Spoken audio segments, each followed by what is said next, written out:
AJPI, association d'assurés engagés et responsables, présente Sud Radio, le grand matin week-end, la force de l'engagement. Muriel Réus. Bonjour Muriel Réus. Bonjour Jean-Marie. S'engager contre la récidive. On va en parler avec votre invité dans quelques instants. C'est une cause évidemment qui vous tient à cœur, Muriel. Oui, nous allons parler ce matin de l'engagement contre les récidives des jeunes délinquants. Alors tous les chercheurs en sciences sociales et comportementales sont d'accord sur un point.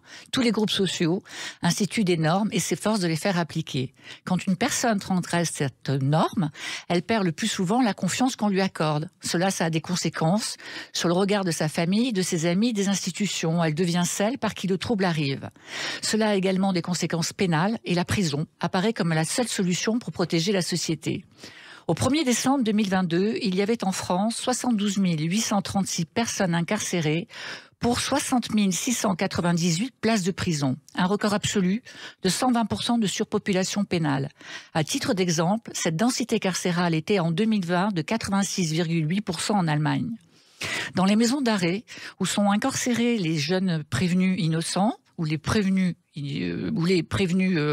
présumés innocents, en attente de jugement et les condamnés à de courtes peines, il n'est pas rare de voir des taux d'occupation de 150, 180, voire 200%. La prison s'est substituée aux peines corporelles il y a plus de 2 siècles. Depuis, elle est devenue et reste la sanction pénale de référence. Une très grande majorité de nos concitoyens considèrent que l'emprisonnement constitue la seule vraie peine, l'unique réponse permettant de punir les délinquants et de les empêcher d'agir. L'idée est très répandue que plus une peine est sévère, plus elle est dissuasive. Pourtant, ni les nombreux travaux de recherche en France et à l'étranger, ni les statistiques ne le démontrent. La population carcérale, c'est 3% de femmes, 97% d'hommes, la moitié a moins de 33 ans et plus d'une personne sur 5 a moins de 25 ans. Un tiers sont des toxicomanes, on se demande si c'est bien là leur place, et 20% des personnes atteintes de troubles psychologiques sévères.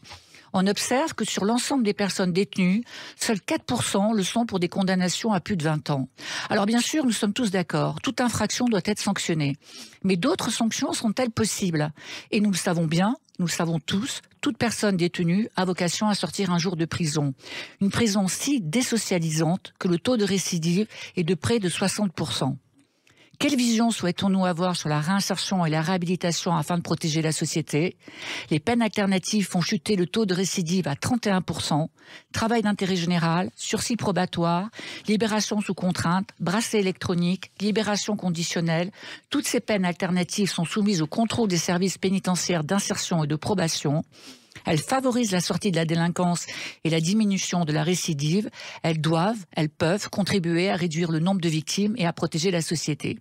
Ce matin, je reçois Basile Debure qui va nous raconter son expérience personnelle et celle des très nombreux jeunes délinquants qu'il a accompagnés dans ces dispositifs innovants de lutte contre la récidive. Bonjour à vous, Basile Debure. Bonjour. Et bienvenue à vous sur Sud Radio. Vous êtes journaliste, formateur et vous êtes par ailleurs écrivain. Vous êtes l'invité de Muriel Réus. Bonjour Basile. Bonjour. Je suis heureuse de vous recevoir ce matin. Alors vous avez 34 ans. Je donne toujours les âges parce que évidemment les auditeurs ne vous voient pas. Vous êtes marié, vous avez une petite fille de 8 mois. Vous êtes journaliste indépendant. Vous êtes vous-même issu d'une famille de journalistes. Votre père, votre mère, vos 2 sœurs exercent cette profession. Vous avez consacré ces dernières années à animer des ateliers d'éducation aux médias auprès de jeunes enfants, préadolescents de 6 à 14 ans. Alors pourquoi ce choix et qu'est-ce que ça signifie surtout l'éducation aux médias ? Oui, alors moi j'ai commencé dans la presse culturelle et il y a quelques années je me suis intéressé à la façon dont on parlait de l'actualité dans les journaux pour enfants. Je pense à un titre comme Mon Quotidien ou Le Petit Quotidien et j'ai souhaité rejoindre ces rédactions parce que je trouvais que ça nous renvoyait vraiment aux bases de notre métier de journaliste. Expliquer l'information de la façon la plus claire, être axé 100% sur les faits, ne pas donner son opinion et vraiment réussir à parler de choses graves à un jeune public. Je trouvais que ça pouvait être très intéressant. Donc j'ai rejoint ce groupe Playback et on m'a proposé d'y animer des ateliers d'éducation aux médias à destination de jeunes lecteurs ou alors de classes, de collèges ou d'écoles primaires qui venaient à la rédaction pour découvrir le métier de journaliste. Et alors en fait, ces ateliers vous ont permis de croiser plus de 8000 élèves. C'est une sacrée expérience, très diversifiée, des colonies de vacances des Mureaux au lycée privé de Genève, aux modestes écoles de campagne, donc avec une vraie disparité. Est-ce que vous diriez que ces enfants que vous avez rencontrés, avec qui vous avez partagé, ont tous un lien commun en dépit de leur disparité ? Oui, absolument. Il y a de l'enthousiasme, de l'honnêteté, on ne peut pas mentir aux enfants.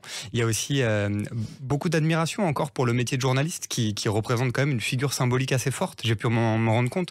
Comme vous le disiez, j'ai fait un tour de France des écoles. Je me suis retrouvé dans des petites écoles primaires de campagne ou alors dans des quartiers populaires, dans des cités. Donc j'ai rencontré des publics vraiment très variés. Et il y avait encore quand même la figure symbolique du journaliste qui représente quelque chose. Après, il y a une grande disparité de connaissances de ce métier. Dans les beaux quartiers, on se rend compte que les enfants de l'école alsacienne, ils savent déjà ce que c'est qu'un journaliste. Alors qu'à la campagne, c'est vraiment une découverte beaucoup plus grande. Et quand vous leur demandez à ces jeunes quel métier voulez-vous faire plus tard, ces jeunes de campagne, ils vous disent quoi? Eh ben, ils me répondent tous agriculteurs. Ouais. Je suis vraiment sorti de ma bulle grâce à ces ateliers. Moi qui ai grandi à Paris, dans une famille privilégiée, comme vous le disiez, je me suis retrouvé dans des univers que je ne connaissais pas, à la rencontre de gens qui avaient des vies et des opinions différentes de la mienne, et ça a été extrêmement enrichissant. Une vraie ouverture d'esprit. Et puis un jour, alors, vous recevez un appel téléphonique. Cet appel, c'est la directrice de l'association de prévention du site de la Villette qui vous contacte pour animer des stages de TIG. Alors, c'est quoi un stage de TIG, de TIG? Alors moi je dis TIG, même, on peut dire voilà, TIG, peu importe. Et à qui sont-ils proposés? Donc le TIG, c'est-à-dire le travail d'intérêt général. C'est une peine qui est proposée à certaines personnes comme une alternative à la prison. Et il s'agit d'un travail non rémunéré qui est fait dans une institution d'intérêt public. Donc ça peut être dans une association ou un service public. Donc ça équivaut à une peine. Ça a été créé en 83 à l'initiative de Robert Badinter en France. Et c'est donc une peine alternative à la prison. Donc on m'a proposé d'animer un stage de citoyenneté et d'éducation aux médias à destination de ces publics. Et c'est un stage qui s'inscrit dans le plan de lutte contre la radicalisation qui a été lancé après les attentats de Charlie par la mairie de Paris en 2016. Alors vous, le jeune des beaux quartiers, comme vous dites, vous êtes extrêmement surpris quand cette directrice de l'association va vous chercher. Et vous dites d'ailleurs, je me demandais qui pouvait être assez fou pour me proposer d'animer un truc pareil, moi à Petit-Bourges, des beaux quartiers, face à une bande de potentiels fichés S. Ça, c'est ce que vous imaginiez. Exactement. Au début, j'ai eu peur tout simplement. Je me demandais si j'étais capable d'animer un tel stage, de me retrouver face à ces publics sur lesquels je me faisais un certain nombre d'idées reçues. Je me rendais compte que moi-même, j'avais des préjugés sur ces jeunes et j'étais un peu inquiet, un peu intimidé. Et puis finalement, la curiosité l'a emporté. J'ai eu envie de les rencontrer, de découvrir ce monde et j'ai accepté. Alors, si j'ai bien compris, les participants à ce stage sont choisis en amont parce qu'ils sont déjà touchés, pas tous, mais certains, par les germes d'un processus de radicalisation. Et c'est le service pénitentiaire d'insertion et de probation qui va opérer cette sélection. Qu'est-ce que c'est ce service pénitentiaire? Alors le service, le SPIP de Paris, absolument, le service pénitentiaire d'insertion et de probation, c'est le service qui va suivre les jeunes condamnés dans leur parcours de réinsertion. Déjà, ils vont, pour les peines alternatives à la prison, s'assurer de la bonne exécution d'une peine, donc un bracelet électronique, un tige, on pourra y revenir. Ils vont aussi assurer le suivi des personnes incarcérées, ils vont assurer le lien avec les familles et préparer les projets de réinsertion pour les personnes en prison. Et vraiment, leur objectif, c'est d'individualiser au maximum les peines, de proposer des peines qui correspondent au profil des gens à qui ils ont affaire, pour justement lutter contre la récidive et organiser la réinsertion de ces personnes. Alors expliquez-nous en quoi un stage d'éducation aux médias peut participer à la lutte contre la radicalisation. Alors donc c'est un stage de prévention au sens large. Ça veut dire que ce ne sont pas forcément des personnes qui sont en voie de radicalisation, mais en tout cas qui font partie de groupes sociaux qu'on a identifiés comme étant susceptibles d'encourager les voies de la radicalisation. Donc l'objectif, c'est vraiment de revenir aux bases du métier de journaliste, d'expliquer comment est-ce qu'on crée l'information, de redonner du crédit aux journalistes chez des populations qui n'ont pas forcément confiance dans la figure du journaliste, en expliquant comment est-ce qu'on va chercher l'information, comment est-ce qu'on la vérifie, et tout le code déontologique des journalistes. On traque les fake news. Exactement. Après, l'idée, c'est de leur apprendre à repérer une fausse information, une fake news, les théories du complot qui circulent sur Internet. Ce sont des jeunes qui sont assez coupés de l'information, qui n'utilisent pas les médias traditionnels, qui vont s'informer essentiellement sur les réseaux sociaux, sur YouTube, et qui peuvent donc être sensibles à des discours complotistes. On leur apprend à déceler les fausses vidéos, les vidéos de désinformation, les vidéos de propagande. Exactement. Et l'objectif, c'est de développer leur esprit critique. Leur esprit critique. Donc, je comprends bien. Donc, l'objectif, c'est d'instiller de la connaissance pour lutter contre la désinformation. Alors, c'est quoi le profil de ces stagiaires? Ils ont quel âge, quelle origine? Alors, ils ont entre 18 et 30 ans. Et même peut-être plus entre 18 et 25 ans. Ils sont assez jeunes. Ils sont essentiellement des hommes. J'ai quasiment que des hommes, peut-être une dizaine de jeunes femmes sur 400 participants à ces stages en 6 ans. Ils sont quasiment tous issus des quartiers populaires et il y a une surreprésentation des jeunes hommes non blancs. Ils sont pour la plupart noirs ou arabes. Et ils sont souvent en situation d'échec, évidemment. Déscolarisés, donc en situation d'échec scolaire. En situation d'échec. Et tout ce qui m'a intéressé justement dans cette enquête, c'est d'essayer de comprendre pourquoi est-ce qu'il y avait ce profil qui se répétait inlassablement. Qu'est-ce qui expliquait la surreprésentation de ces jeunes-là, et essayer d'identifier les processus dans notre société qui produisent ce résultat. Alors, vous en avez accompagné 400, hein, vous l'avez dit, 387, je crois que si le chiffre est exact. D'ailleurs, vous sortez la semaine dernière, vous sortez d'un stage, donc vous avez dû atteindre les 400. C'est beaucoup. Ça vous confère une véritable expérience. Vous direz que ça fonctionne, ces stages ? Alors, on a différents éléments objectifs pour étudier l'efficacité de ces stages. Le premier, c'est le taux d'assiduité. Ces stages durent 1 semaine et les participants, quand ils le commencent, ils vont jusqu'au bout. On a le taux d'assiduité le plus élevé des stages similaires à Paris. Donc ça, c'est le signe que ça leur plaît, qu'il y a quelque chose qui se passe dans ces stages. Il y a une deuxième chose, c'est le bilan qu'on fait à la fin de la semaine. On leur demande ce qu'ils ont pensé du stage, tout simplement. C'est d'ailleurs souvent un moment assez fort. Je me rappelle d'un jeune qui m'a dit « c'est la première fois de ma vie qu'on me demande mon avis sur quelque chose ». Et les retours qu'ils nous font sont très positifs. Et vraiment, rien ne les y oblige. C'est ce que leurs conseillers de réinsertion nous disent. S'ils ont envie de dire que ça leur plaît pas, ils ne se privent pas pour le dire quand ça arrive. Donc les retours très positifs qui nous permettent de penser que effectivement il y a quelque chose qui se passe. Et si à la fin de cette semaine le jeune pense déjà un tout petit peu différemment, c'est déjà une petite victoire. Après, on peut juste redire le chiffre du taux de récidive que vous citiez tout à l'heure. Pour les petites peines de ce type, inférieures à 2 ans, quand on enferme quelqu'un en prison, le taux de récidive est de 60%. Après une peine alternative comme le TIG, le taux de récidive est de 30%. Oui, c'est un chiffre qui très prouve que ça marche. Comment vous avez géré ce déséquilibre, vous Ils vous ont accepté, hommes blancs, jeunes, issus de quartiers favorisés. Comment ça s'est passé, la rencontre avec ces jeunes ? C'est vrai qu'il y a une certaine violence symbolique dans ma position. Moi, je suis blanc, issu des beaux quartiers. Je suis un privilégié et je me retrouve face à eux à leur parler de moi dans une position dominante. Donc je voulais trouver le bon équilibre pour sortir de la condescendance ou de l'autorité. Donc le but, c'est vraiment de créer un espace de débat, un espace où les paroles se valent et où on peut tous discuter sur le même plan. Après, au début, c'était pas forcément facile de trouver le bon positionnement. J'ai aussi eu des moments un peu tendus. Et puis petit à petit, ça s'est mis en place. J'ai essayé de me raccrocher aussi à ce qu'on pouvait avoir de commun. Par exemple, je suis un grand passionné de football, souvent eux aussi, donc je me sers souvent du foot pour trouver des exemples quand je parle de l'information, ou alors du rap. Moi, je suis un grand fan de rap, donc on parle de musique. J'ai essayé de trouver toutes les accroches, les points communs qu'on pouvait avoir pour trouver, dégager ensemble ce qu'on avait de commun. Alors, vous avez souhaité aller plus loin, hein. Vous avez souhaité comprendre mieux les processus qui pouvaient entraîner ces jeunes dans la délinquance légère, celle qui conduit à un casier judiciaire, hein, qui peut entraîner un retour à la vie normale compliqué.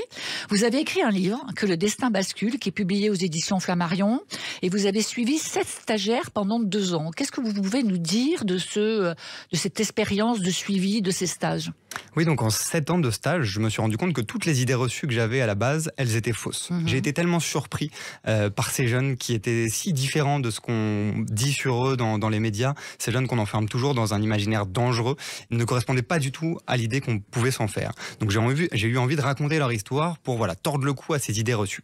J'en ai donc recontacté 7 des anciens participants à qui j'ai demandé de me raconter leur vie tout simplement. De me raconter leur vie, et je les ai suivis pendant 2 ans dans leur parcours de réinsertion pour voir justement si ça marchait, si après ces stages, ils avaient pu revenir à l'emploi et à une vie entre guillemets normale. Et alors ? Donc déjà, ils ont accepté de me répondre, ce qui n'était pas gagné d'avance, et j'étais très touché de l'accueil qu'ils m'ont fait. Ils étaient assez enthousiastes à l'idée de me raconter leur vie. J'avais à peine besoin de leur poser des questions. Quand je les voyais, ils étaient vraiment heureux de pouvoir me parler, pas dans le cadre de la justice, ni dans le cadre de leur famille, où ils ont souvent honte de parler de leur expérience. Donc ils se sont vraiment ouverts à moi comme des livres. Il y en a un qui me le dit d'ailleurs, il me dit « mais en fait, t'es le psy des Lascars ». Donc ça m'a bien amusé.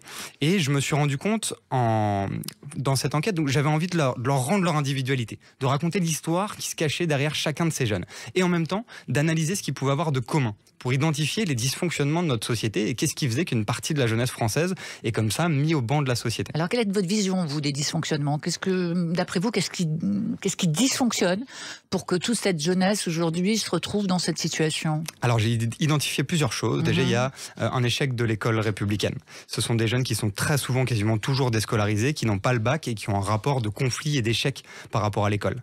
Et notamment parce que je le vois en comparant leur histoire à la mienne, ils ne maîtrisent pas les codes et ils ont une méconnaissance de leur possible. Ce sont des jeunes qui ne connaissent pas les grandes écoles, qui ne savent pas ce que c'est HEC, Sciences Po, Normal, les écoles de l'élite qu'on m'a encouragé à viser depuis que je suis petit garçon, et on ne peut pas se projeter dans quelque chose qu'on ne connaît pas.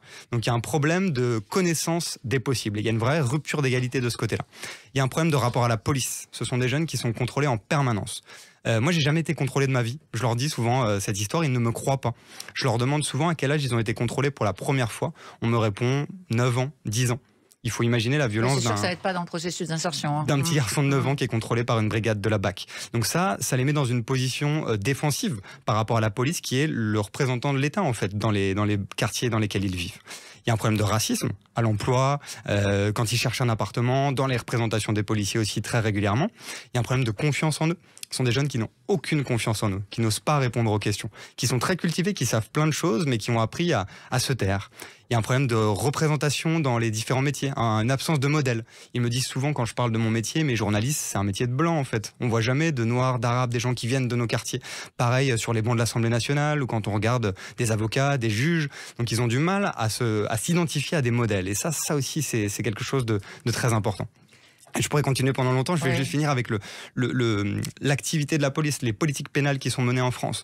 Aujourd'hui, on s'attaque en particulier au trafic de stupéfiants. On le voit avec la politique de Gérald Darmanin. Ce choix qui est fait va produire nécessairement à retrouver des jeunes issus de l'immigration devant la justice.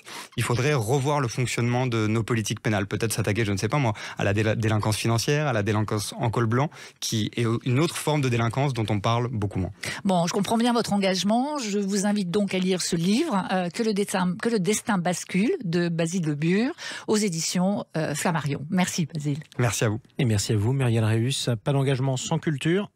Ce sera donc ce conseil de lecture, le livre de notre invité Basile Le Bur. Merci à vous d'avoir pris la parole aujourd'hui sur Sud Radio. Muriel Réus, on vous retrouve dimanche prochain pour un nouveau numéro de La Force de l'Engagement. On parlera petite enfance. Au revoir, la semaine prochaine. Sud Radio, le grand matin week-end, La Force de l'Engagement, Muriel Réus. Avec AGPI, association d'assurés engagés et responsables.